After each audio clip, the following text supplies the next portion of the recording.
नमस्कार, स्वागत है आप सभी का द न्यूज़ नाउ में। मैं ही आनेजा आपके साथ। आज के इस प्रोग्राम में जो स्पेशल गेस्ट हमारे साथ ज्वाइन कर चुकी हैं वो हैं doctor Archana Kumari, senior assistant professor, Central University Jammu, और साथ ही साथ वो GNI इंस्ट्रक्टर भी हैं। तो उनसे जानने की कोशिश करेंगे कि जिस तरीके से फेक मैसेजेस आते हैं, जिसके बारे में हम भी आप तक पहुंचाने की कोशिश करते हैं कि कोई मैसेज अगर बहुत ज़्यादा वायरल हो रहा है तो वो फेक है या सही में उसकी कोई वैल्यू है भी या नहीं। तो ऐसी चीज़ें आप खुद भी पता लगा सकते हैं।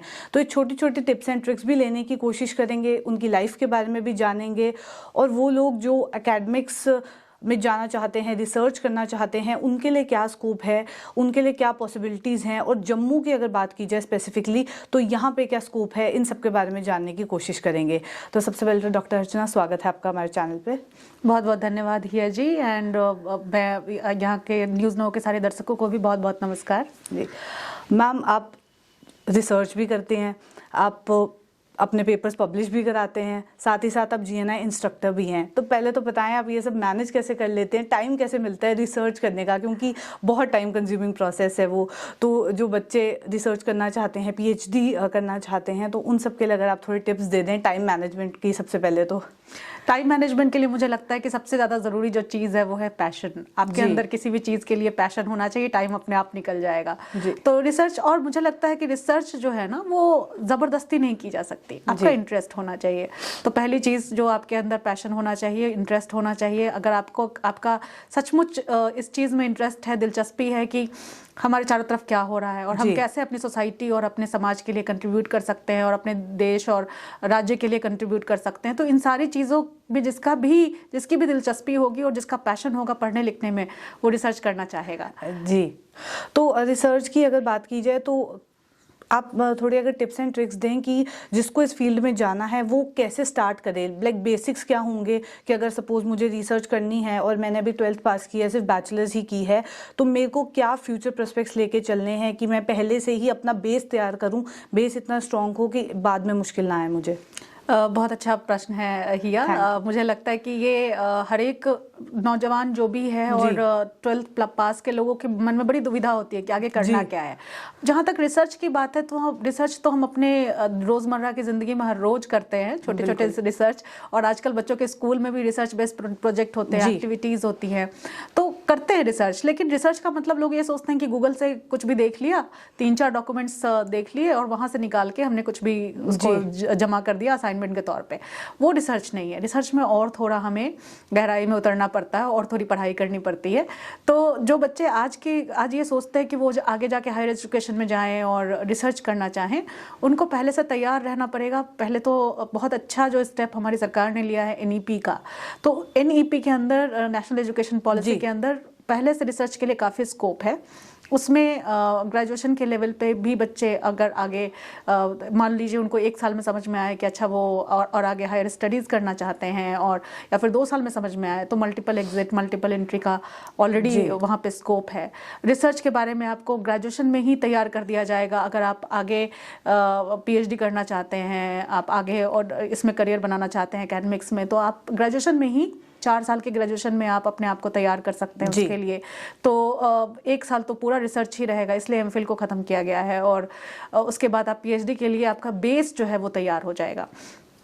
एक बार बेस तैयार हो गया तो फिर PhD के लिए आप जो भी टॉपिक जिसमें भी आपको इंटरेस्ट है, आप अपने समाज में जिस तरह का बदलाव चाहते हैं, या जो आपको लगता है कि ये एक ऐसी चीज़ है जिसमें आपको आगे थोड़ा और खोज करना चाहिए और थोड़ा और जानना चाहिए और लोगों को बताना चाहिए, उस एक टॉपिक को लेकर के आप थोड़ा सघन अध्ययन करें।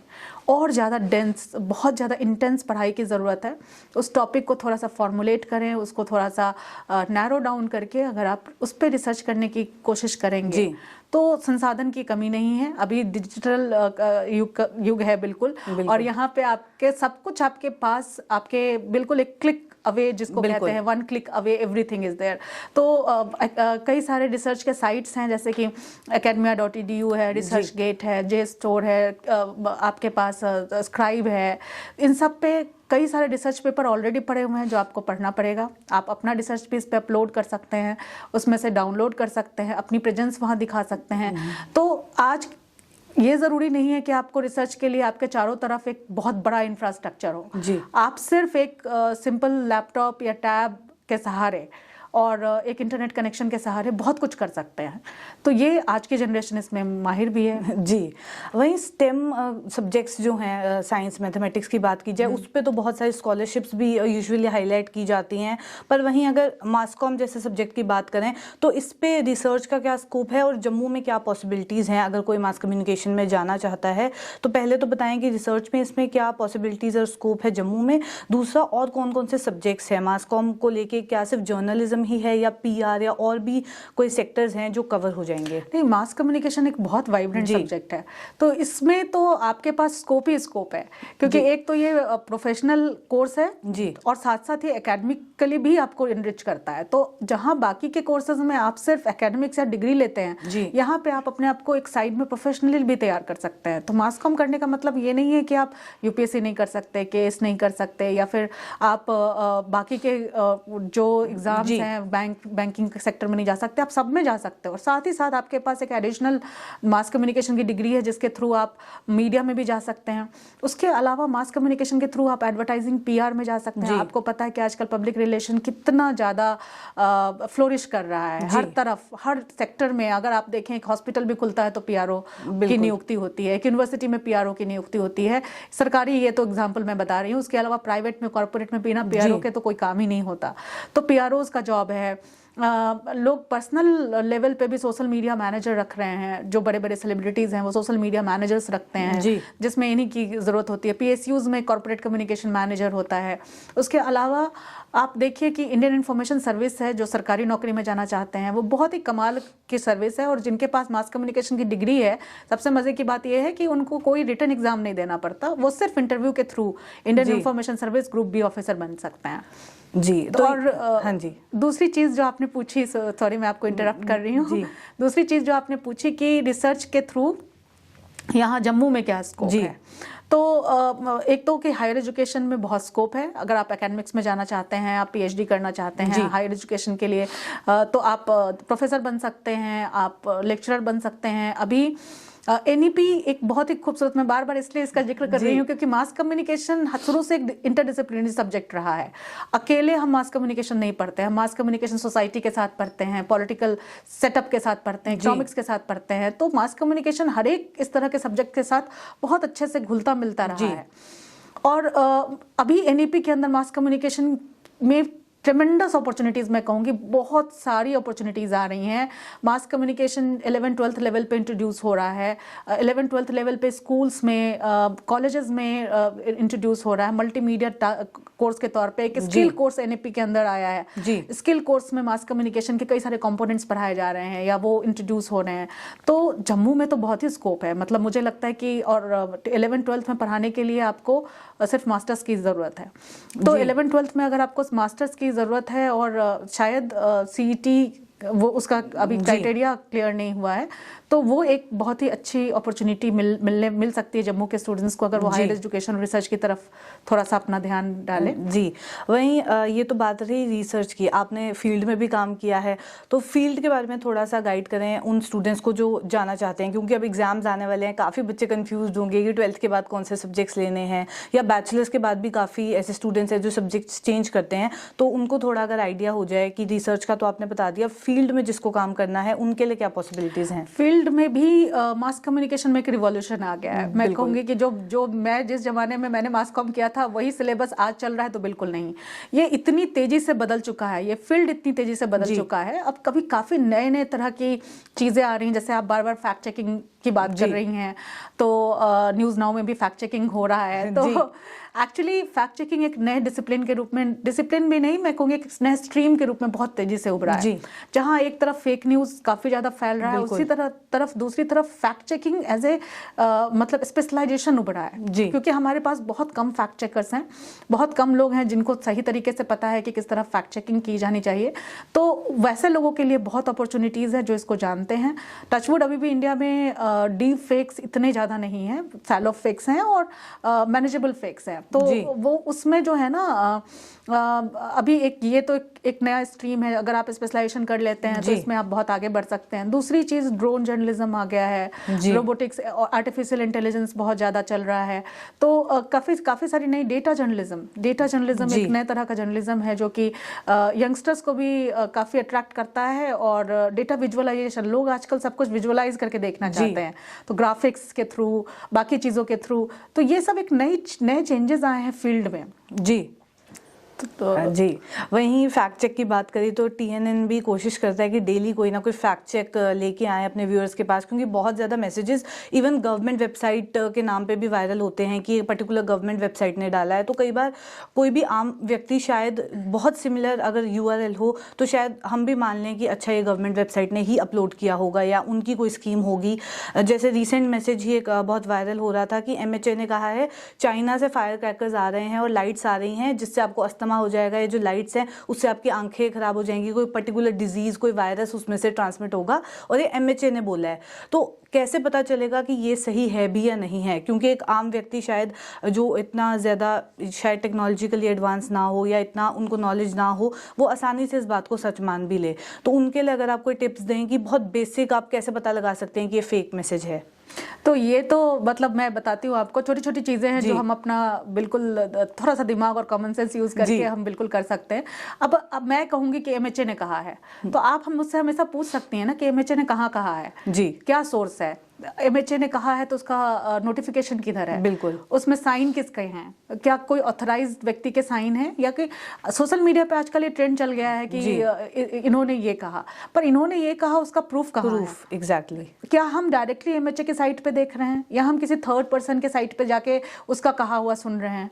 तो ये तो बात है ही। उसके साथ अगर मान लीजिए कि किसी ने सचमुच साइट का एड्रेस दिया हुआ है, आप उसका URL चेक कर सकते हैं। गवर्नमेंट की वेबसाइट का जो डोमेन नेम होता है वो .gov होता है, कोई एजुकेशन इंस्टीट्यूशन का डोमेन नेम है तो .edu होता है, इंडिया का डोमेन नेम है तो .in लगा होता है। तो कुछ ऑथेंटिसिटी होती है जिसको हम सिंपली चेक करके पता लगा सकते हैं कि ये URL सही है कि नहीं। जो सही URL होते हैं बहुत नॉर्मली लिखे होते हैं, और जो फेक URL होते हैं उसमें जैसे बीच में कैपिटल लेटर्स होंगे, कुछ अजीबो गरीब से वर्ड्स होंगे, वो सिंपली आपके पास जो है ना वो URL सिंपल आपको पढ़ के लगेगा नहीं कि कोई डिसेंट सा URL है। तो ये सब छोटी छोटी चीज़ें जिसका आप ध्यान रख सकते हैं, और आप हमेशा सोर्स जरूर चेक करें कि रियल सोर्स कहाँ है। थर्ड पर्सन, फोर्थ पर्सन के थ्रू अगर कोई मैसेज आता है, हम उनसे क्वेश्चन कर सकते हैं कि आपको ये इन्फॉर्मेशन कहाँ से मिली, क्या मुझे आप इसका सोर्स दिखा सकते हैं। तो ये छोटी छोटी बातें करके हमें पता चल थोड़ा मतलब एज अ मैसेज रिसीवर आपको भी अलर्ट होना पड़ेगा कि कहाँ से मैसेज आया, और जो लोग इसे फॉरवर्ड कर देते हैं बिना सोचे समझे, वो ये सब कहीं ना कहीं पैनिक क्रिएट कर सकता है। तो आपका इस पे क्या कहना है? बिल्कुल, बिना सोचे समझे तो बिल्कुल फॉरवर्ड नहीं करना चाहिए। आज के टाइम पे हम इतने तो जागरूक और जिम्मेदार जरूर बने कि हम देख लें कि मैसेज कितना सही है, कम से कम, और क्वेश्चन करना सीखें कि अगर कहीं से भी कोई मैसेज फॉरवर्ड होके आ रहा है, उसको ब्लाइंडली आंख मूंद के भरोसा नहीं करना है। हो सकता है जो व्यक्ति फॉरवर्ड कर रहा है उसको भी पता नहीं हो कि ये सही है या गलत, तो आप उसको भी सही रास्ते पे ला सकते हैं चेक करके और ये पता करके, और बिना सोचे समझे, बिना देखे हुए कभी भी कोई गलत मैसेज फॉरवर्ड करने का नतीजा हमेशा पूरे समाज को भुगतना पड़ता है। तो इसलिए मेरी तो यही बस एक रिक्वेस्ट है कि शेयर करने से पहले 2 मिनट भी नहीं, 2 सेकंड सोच लें, अच्छी तरह से मैसेज को देखें, पढ़ें और देखें कि इसमें किसी दूसरे का भला, कोई दूसरा अपने मतलब से तो ये मैसेज नहीं भेज रहा आपको।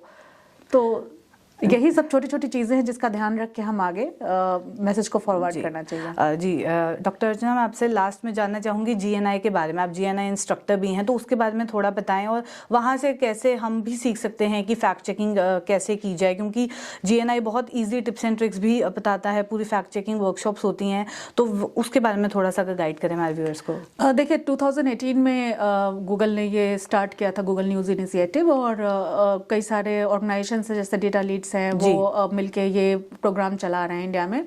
तो इसमें एक अवेयरनेस कैंपेन है जो फेक न्यूज़ के अगेंस्ट होता है, जिसमें हम लोगों को ट्रेन करते हैं, स्पेशली जर्नलिस्ट को, क्योंकि जर्नलिस्ट ही हैं ओपिनियन मेकर जो आगे इन्फॉर्मेशन को पहुंचाते हैं। तो हम लोगों को ट्रेन करते हैं इस प्रोग्राम के अंडर, जिसमें हम बताते हैं कि फेक न्यूज़ की पहचान कैसे की जाए। तो इसमें जो टिप्स एंड ट्रिक्स की आप बात कर रहे हैं, बहुत इसमें फ्री ऑफ कॉस्ट आपके कोर्सेज भी चलाए जाते हैं। आप GNI की वेबसाइट पे जाएंगे तो कई सारे कोर्सेज हैं जो बिल्कुल बिना किसी पैसे जमा किए हुए बिल्कुल फ्री में फैक्ट चेकिंग के ऊपर हैं, इन्वायरमेंटल जर्नलिज्म के ऊपर हैं, इन्वेस्टिगेटिव जर्नलिज्म के ऊपर हैं, और ये इन कोर्सेज को भी आप देख सकते हैं। इसके अलावा इनके वेबसाइट, इनके जो वर्कशॉप्स होते हैं हर एक शहर में, छोटे शहरों को खासतौर पे हम टारगेट किया जाता है, इनके जो वर्कशॉप्स होते हैं उसको अटेंड कर सकते हैं। उसमें आप लोग मतलब सारे जर्नलिस्ट इन्वाइटेड होते हैं, मीडिया लिटरेसी प्रोग्राम्स भी होते हैं, उसमें हम लोग पार्टिसिपेट कर सकते हैं, और कैसे क्रिटिकल थिंकिंग, कैसे जो कंफर्मेशन बायस है उसको हम देख सकते हैं, उसके थ्रू हम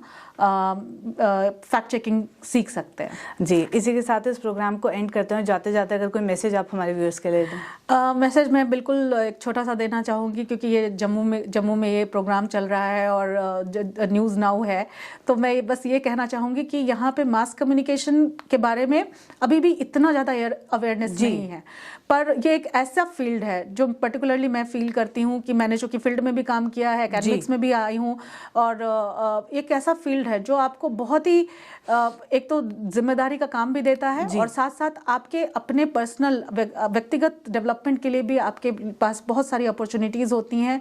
मास कम्युनिकेशन एक ऐसा फील्ड है, मुझे लगता है हर किसी को इसमें कुछ ना कुछ थोड़ा बहुत भी कोर्स, चाहे वो इंटरडिसिप्लिनरी कोर्स हो, चाहे वो डिप्लोमा हो, जरूर कर लेना चाहिए, क्योंकि ये हमारे डे टू डे लाइफ में, रोज़मर्रा की ज़िंदगी में बहुत काम आने वाली चीज़ है। इसमें आप करियर बना सकते हैं, इसमें आप ना सिर्फ करियर बना सकते हैं बल्कि आप समाज में भी इसके थ्रू कंट्रीब्यूट कर सकते हैं। तो मैं बस यही थोड़ा सा मैसेज देना चाहूँगी कि एक नया स्ट्रीम है, एक नई चीज़ है, पर आप इसको थोड़ा सा संदिग्ध होकर ना देखें। आप ये ना सोचें कि इस फील्ड में जाकर आपका बच्चा कुछ नहीं करेगा, या फिर इसमें कोई करियर नहीं है, बल्कि मैं ये कहूँगी कि यही कुछ ऐसा फील्ड है, ये उन कुछ नए उभरते हुए फील्ड्स में से हैं जिसमें कि बहुत सारी अपॉर्चुनिटीज़ हैं।